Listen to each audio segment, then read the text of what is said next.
Hello and welcome back to Exeter, where after the non-playing part of the transfer window, I already need a therapist. Outbound-wise has been far less stressful than inbound-wise. A couple of players that had 1 year left on their contracts and had relative value considering. £60,000 Burton paid for Sam Nombe. Off you go, Sam. I loaned him out last year. His big games is inconsistent. To be fair, had a good season with us in League 2. It's about his level. But 2.5 stars actually would have been a bad backup. And I also sold Andre Wisdom for £95,000 to Chesterfield. Very much declined as a player. I'll take the 95 grand, thank you. And Jaskalainen went to, I presume, Finland. I just felt a bit sorry for him, to be honest. And to highlight how stressful this window's been so far, please welcome back Tyler Morton. Yeah, a player I said I wasn't going to bring back because I didn't think he was going to be good enough in that role in the Championship. I think he's a good enough player for the Championship, just not in the role that we utilise him in. But we're going to utilise him in it. I think I may have actually paid more for his services as well than if I'd actually decided to do it before the end of the season, but never mind. Yeah, I needed somebody there. Worth noting on the Tyler Morton front, actually, at the same time I approached Tyler Morton, I realised Matty Longstaff was available for a reasonable amount of transfer fee. Less than 100 grand I could have got Matty Longstaff. Matty Longstaff's worse than Tyler Morton and 3/4 years older. I can't remember exactly. He also wanted the maximum wage I could possibly offer, which was 7.5 grand. And that was with negotiation. I don't have Matty Longstaff. Is the upshot of that? I backed out of that one. Because alongside Matty Longstaff in those roles is going to be Oliver Norwood, who is 32, turns 33 in April, so not an early 33er. Officially here for a year, does have an extension clause, will likely trigger it, but well-rounded on the physical front, not super fast, but well-rounded. Well-rounded mentals, well-rounded technicals. A good player. Actually, the first player I got in was Oliver Norwood, and arguably he's probably one of the best ones. But in terms of what I need him for, you can see it there, the only thing he really lacks is strength, which is 9. 10 on the pace, everything else is 11 or 12 or 13. 15 passing I'll take as well, and 12 tackling. Well, it's more than Morton anyway. Another player we got relatively early on a free was Ike Pozzo, who is very much Tyler Morton, but a little bit worse, in the sense that he can't really defend that well. But he has decent physicals, his mentals are there. They exist, is the best I can say about them. A good player for most Sky Bet League 2 sides, says the judgment, which basically means backup, because our best players are good players for League 1 still. In at right back, and oh dear, what's going on with his attributes already? Well, this is concerning already. My best right back is already declining. 5 grand I'm paying him a week, just because he was the best right back I could find at short notice and very, very little money. We did pay for him 45 grand. Apparently no actual changes though in the attributes, so I don't know what's going on there. Maybe I need to wait a month before it actually registers any changes. That one concerns me. Arroyo doesn't. Arroyo has more potential in him if I can get it out of him at 23. I'm not sure how much we can do on that front at this stage, but well-rounded physicals, well-rounded mentals, well-rounded technicals. Without being exceptional in any of them, he is our first choice left back. Hull snookered me with Brandon Fleming. Hull had 3 championship level left backs, all of which ran out of contract at the end of last season. They triggered Fleming's 1-year extension clause, very close to the 1-month window for pre-signing English players. And then they demanded ridiculous terms to loan him again. So, yeah, they absolutely played me with Brandon Fleming there. I also wanted their other left-back, Callum Elder. He went to Millwall, who are now my nemesis, and the team we play today. But he's worth money, is Arroyo. 6 grand. Yeah. The fact I say 6 grand with disdain very much shows you the problem I'm having right now. The maximum I can offer is 7.75 grand per week, I think. And in order to get a 3-star player, I'm having to pay 6 grand. What facilitated Jaskalainen leaving was the arrival of Michael Exeter. As a free agent, 3-star goalkeeper, 6'2", just did things a little bit better than Jaskalainen.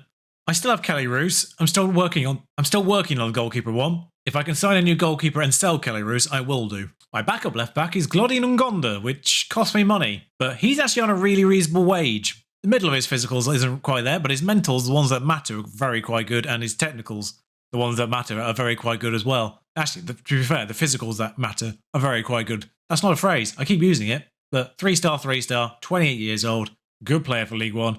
Ideally, 110 grand from Latvia. By the way, in case you're wondering how I decided to go to Riga to sign a player, I used the work permit likely filter. You can tell I'm looking at goalkeepers, can't you? In case you're wondering, there is an ability to find players who are work permit lightly through the scouting. It will save you so much time, and 20 grand. Also, always worth having both of these available at all times just for you to click on and off when you're managing in England. Fructal is not a viable option, by the way. His wage demands would be silly. That being said, we will consider it. I was really considering Blackman, but he hates big games and is inconsistent. That scout report's just come through. I was really swayed by the aerial reach and the reflexes, that combination, and the slightly lower rushing out tendency, which, as we now know, 12 means they'll come out all the time. And finally, Carl McHugh as a backup defender. Really good mentals, some really good physicals, some really good technicals. It's all or nothing with Carl. It's either really good or really bad, apart from concentrations and decisions, which are kind of average. Everything else is good or bad. Not very pacey. I know that was something I was looking for, but quite frankly, from Kolkata, another work permit likely filter acquisition. He's played really well for them, but that's in India, so we'll find out. Formerly of Plymouth, I didn't see that part. That won't have gone down well. I'll be honest though, I am this close to signing Plymouth's goalkeeper because it feels like one of the best options right now. All that means is, from the season preview, we have gone from 250 to 1 to 200 to 1. Joshua Xerxes gone to Stoke, by the way. Really tried to get him, but he had zero interest. Yeah, it's a little bit concerning that the next highest is 50 to 1. The fact we're 4 times less likely to be promoted than Wigan very much concerns me. Derby were the ones that won the playoffs, by the way. They're predicted 14th. Southampton, Watford and Sheffield United were relegated from the Premier League last year. Brighton did not get promoted. Millwall, with their acquisitions, are now predicted 4th. I hate Millwall. All 3 of these players were players I went in for. Yeah, I had an agreement with Dahlberg. I was going to pay him more money than them as well, I think. That would have really solved my goalkeeping problems until we got in the Premier League. Possibly beyond that. He's my goalkeeper for Hanover on the Twitch stream, and we're in the Champions League. I'm furious we didn't get him. So yeah, Millwall are now the nemesis, because they got both Dahlberg and Elder from out under me. Can't remember if I actually went in for Burke or not, but that pace definitely tempted me. I think in the case of Oliver Burke, I just saw the fact that Millwall had put a bid in, and I was like, I'm not bothering then. I know where this is going. Coventry also stole Matty Pearson away from under me. I had an agreement with him. He's gone there for less money and less squad time. Football Manager, sort this out, please. One of the problems I'm having with squad analysis, by the way, is the fact that the game really wants to consider Arroyo as a centre-back. I think, after the pre-season, he's now naturalising at left-back in terms of what it tells me immediately what he is. But when I signed him, it always wanted to consider him as a centre-back. He's 5'9". Awkwardly, Jacob Priest is still here because he had an automatic extension clause, which triggered at the end of the year for being promoted. He's a 2-star player, but he was our best fullback last year, so I don't really know what to do with him. So despite the fact he was declaring that he was going to leave at the end of the season, his contract demanded otherwise. Honestly, I feel a little bit sorry for Jake, but Roos is going to have to play in goal for this one because I have no other options. Arroyo at left-back, Dunkley and Stubbs are our best 2 centre-backs currently. Navarro at right-back is our best right-back on paper. We'll see how he plays. Norwood alongside Morton. Norwood's left foot is better than Morton's, so he's on the left. Perkins, of course, already agreed to be with us. He's in front of them. Jay and Ince remain our best 2 wingers right now. I did have a loan bid accepted for a right winger, inverted winger, who didn't want to join us. Beerith remains up front. I did also have a bid accepted for a striker that was better than Beerith. He went to Belgium or Netherlands, I forget which is why Beerith doesn't have the number 9 because I really thought I was going to give it to someone who was actually contracted to us. And there we go. Lining up against us are 2 players that I agreed to sign. Was Oliver Burke injured? Because I don't see him on the team at all. Must have been. Oh, minor side note, I forgot to mention it as we played Oxford. Oxford fans, don't worry. Sam Long's still with you. It was a different Sam Long. He's Lincoln's backup goalkeeper. It's a different Sam Long. Which also explained why I couldn't see a backup goalkeeper on their bench. So yeah, good news, Oxford fans, the Sam Long Arena potential is still an option in the future. You don't need to hate him just yet. But Millwall, I can't believe Pontus Dahlberg went to Millwall. I mean, he was good enough to stay at Watford. I don't know why he didn't. But Beerith plays in Perkins here, and, well, Perkins has gone a bit wide, so is Beerith, but Jay's there to smack it out Pontus Dahlberg. I know how good he is. Oh, Jay, why didn't he put that one in? What's the XG of those 2 shots alone? 0.5. It's not a good start, Jay. Oh, Matt Jay got over himself, by the way. He wanted to leave last January to go to the Championship, despite the fact we were first in the League One at the time. I had to promise him that I'd develop youngsters, which apparently I failed to do in 3 months. I'm not sure why the time frame was that short in regards to developing youngsters, but yeah, he got angry with me. He got angry with me about that, and then as soon as the actual we're in the Championship thing ticked over, he was fine, surprisingly. But Roos, this has been played around our defence, and I hate it. Arroyo. Lovely touch to Jay there from Arroyo. I don't know what his flair is, but that was nice. Norwood. Finds Beerith. Arroyo again. Back to Beerith. Perkins is there. Yes, Perkins. Berith and Perkins combining. I like to see that. 50 goals they scored between them last year. I wonder how many they'll get this year. It's going to be a tougher fight, but the plan is win the home games and just do as best as we can in the away games. Perkins, though, what a finish that is. Navarro with a 7.0 on that right-hand side. Haven't seen anything from him yet, but he's putting in a good rating. So he must be doing something, right? Jay hits the crossbar from there. Blimey. It was an interesting angle to take that free kick from, but he went for it. And considering what I just saw there, don't blame him for it.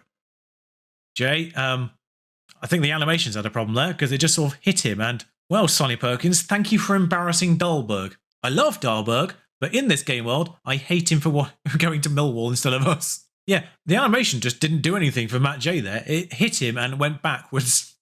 Former manager's the flawless game. But Perkins has started with 2 goals from that centre midfield position. Half-time at St James's Park. Although there's no apostrophe, it's just St James Park. Have I been saying that wrong this entire time? You've had a lot of shots, I'm very happy. Get out there, be motivated and inspired and all that jazz. We've got a corner, Tom Ince. I didn't look at corners. Sam Stubbs has scored it regardless. He's 6 foot, guys. Millwall of all teams I would expect to have 6'6" defenders. And the 6'0" Sam Stubbs has got to that ball first. Berith is 6'2", by the way. My intention is to put him on them. I kind of keep forgetting how tall Berith is. It's not exceptional, but it's more than everyone else. The striker I was trying to get in that went to Netherlands, he was 6'4". You can see what I was targeting. Ince. And he was better than Berith on paper as well. So it would have been awkward for Berith had that one gone through. Scott Sinclair's going to come on for Matt J, who is arguably one of the only 2 people who aren't performing that well. Arroyo's the other one. Navarro's on a 7.7 at right back. We're only 65 minutes into the game. I'll just leave the Sinclair change to the only one for the time being, just because Jay was booked as well. So looks like someone's just kicked Tom Ince because he's just lost all of his ability, and I don't have anyone else to play on that side. Josh Key is going to have to do it, but he's not inverted. Perkins, though, stood on this corner. Not sure why he's taking it, because Matt J normally does, I suspect. 10 minutes to go. Arroyo is annoyingly one of the better fitness-wise right now. I'm going to give Ngonda a few minutes, just because he was the lowest performing player as well. We do have a Carabao Cup match not far away. I'm not sure if it's midweek or not, but it is the next game. I suspect it's midweek. Norwood nicks that ball, and what a lovely poaching of the ball that was. Although I'm not entirely certain what Berith was intending to do there, because no one was going to get on the end of whatever he was intending. My assistant manager continuing to tell me to make changes when I can't. Perkins has gone wide. Does have Morton on support on the edge of this box, although just gives it away. But Navarro makes the most of a very poor touch from Saville there. That was an awkward phrase. Scott Sinclair scores. Please don't take that one out of context. But Perkins to Morton. Yeah, poor touch from their left winger. Navarro across the box. Sinclair. It's 4-0. It can't continue like this in this division. Surely not. Surely not. We are so much worse than everyone else in this division. As a team, collectively. And we've annihilated Millwall there, who are predicted 4th. Also, Callum Elder as well there. 6.1 he put in. Maybe Dahlberg wasn't the right choice. 7 shots on target. They let in 4 of them. Although in fairness, a couple of them are crosses they couldn't do much about. We'll be top after this, surely. No one's won more than 4-0. They have not. And likewise, Millwall are bottom as a result. How's that for instant karma? The estimated wage for Fruital is bang on the low end is bang on the low end I can actually offer. Although I can now offer $9,000 a week. I'm not fully certain why that's changed, but we'll lock in the 0 and we'll give him more sell on. We'll incentivise the clean sheet a bit more. Going to agree $8,000, and considering I need a goalkeeper, better as a sweeper. I just had to progress a bit because I was hoping this would come through before the Carabao Cup game, which is with Bristol City. It's away from home. I'm likely to rotate. I'm hoping to be knocked out, quite frankly. Yeah, the other player I said I wasn't going to bring back is coming back for £no a week. Also, can I say, due to a strong passion for the club, he was here a year. We also had that one stolen from us by Motherwell as well. But yeah, still not physically any good, but the rest of him kind of makes up for it. I'm just favoured personnel. Oh, he actually is favoured by Exeter. He actually favours Exeter as a player. Declare for Congo, mate. Declare for Congo. You're not getting into the English team. But anyway, I'll bring you back after the end of the transfer window. I might do this one earlier rather than later.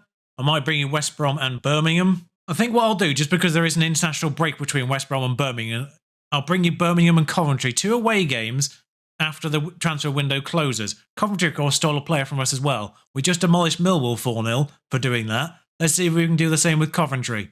It's going to be a much shorter gap than we're used to. I might sneak a 7th episode into this particular season just because I think it's going to be a very interesting season and I want you to see as much of it as you possibly can. So if it continues the way it started, Never know. Did get 4th with Tenerife after being promoted and being predicted way bottom, so with this formation. So we'll see if it works when we're rank outsiders still. Until next time, thank you for watching. Like, comment, subscribe, you know the deal as well. Let me know what you think. Let me know what you think of our chances. Until next time, ta-ra.